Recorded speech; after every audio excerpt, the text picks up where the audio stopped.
আপনারা জানেন এই হামলার পর থেকে বাংলাদেশের প্রত্যন্ত অঞ্চলগুলোর মানুষেরা শরীফ ওসমান হাদী ভাইয়ের জন্য আল্লাহ রাব্বুল আলামিনের কাছে কায়মানবাক্যে প্রার্থনা করছে। এই হাদী আমাদের বাংলাদেশের জন্য খুব বেশি এখন প্রয়োজন। আল্লাহ রাব্বুল আলামিন যেন শরীফ ওসমান হাদীকে আমাদের মাঝে ফিরিয়ে দেন।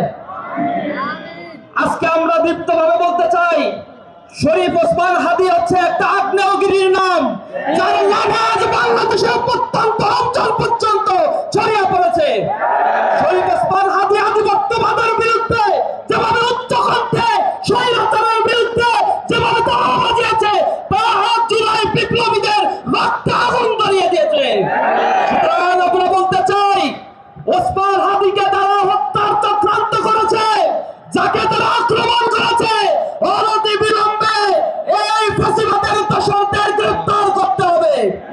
স্বরাষ্ট্র মন্ত্রণালয়ের দৃষ্টি আকর্ষণ করছি, তিনি আজও এখনো পর্যন্ত কার্যকর কোনো পদক্ষেপ গ্রহণ করতে পারেন নাই। প্রশাসনে কোটি কোটি জনশক্তি টাকা এখানে বিনিয়োগ করা হয়েছে, অথচ কার্যকর ভাবে ফ্যাসিবাদ নির্মূলে যে ধরনের উদ্যোগ গ্রহণ করার দরকার ছিল তা আমরা দেখতে পাইনি। জুলাই পরবর্তী যে সকল নেতা কর্মী এবং সন্ত্রাসী আওয়ামী ফ্যাসিবাদকে গ্রেফতার করা হয়েছিল, তার অধিকাংশকেই আজ মুক্ত করে অস্ত্রের চোরাচালানির মাধ্যমে তারা আজ সন্ত্রাসীর স্বর্গরাজ্যে পরিণত করেছে। আমরা সরকারের দৃষ্টি আকর্ষণ করে বলতে চাই, অনতি বিলম্বে অবৈধ অস্ত্র যেগুলো রয়েছে সেজন্য সারাশি অভিযান পরিচালনা করতে হবে। বাংলাদেশে আগামী যে সংসদ নির্বাচনের ঘোষণা দেওয়া হয়েছে, সেই সংসদ নির্বাচনের জন্য একটি লেভেল প্লেইং ফিল্ড গঠনের জন্য এখন থেকেই সরকারকে জনগণের আস্থা অর্জনের চেষ্টা করতে হবে। অন্যথায় জুলাই বিপ্লবীরা আবার রাস্তায় নামবে, তাদের সংঘবদ্ধ সমৃদ্ধ এই বাংলাদেশকে গড়ে তোলার জন্য এই তরুণ প্রজন্ম প্রয়োজনে আবার প্রতিরোধ গড়ে তুলবে।